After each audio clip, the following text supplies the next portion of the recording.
ដល់ពេលដែលអូនត្រូវផ្លាស់ប្ដូរល្បាយអាហារក៏ជាពេលដែលអូនចាប់ផ្ដើមទ្រាំជាមួយនឹងបបរដែលមានរសជាតិសាបៗដែរអញ្ចឹងម៉ាក់អាចជ្រើសរើសធ្វើជាប្រភេទសាច់ផាត់សម្រាប់រោយបន្ថែមលើបបរឲ្យអូនបានសម្រាប់ម៉ឺនុយថ្ងៃនេះគឺខ្ញុំប្រើប្រភេទសាច់ទ្រូងមាន់ដើម្បីយកមកធ្វើជាសាច់ផាត់ទុករោយនៅលើបបរឲ្យអូនហើយអត្ថប្រយោជន៍របស់សាច់ទ្រូងមាន់នោះគឺជួយដល់មុខងារខួរក្បាល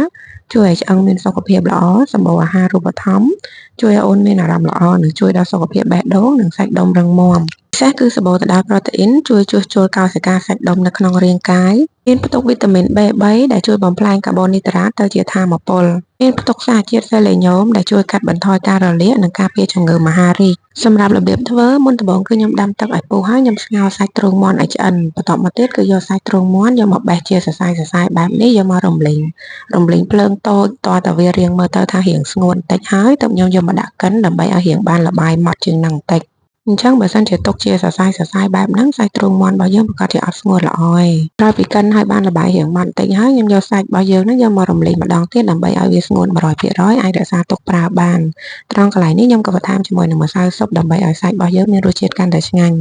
រំលីងសាច់ជាមួយនឹងម្សៅស៊ុបឲ្យចូលជាតិគ្នាបានល្អប្រហែលជា1ទៅ2នាទីទៀតទៅគឺរួចរាល់ហើ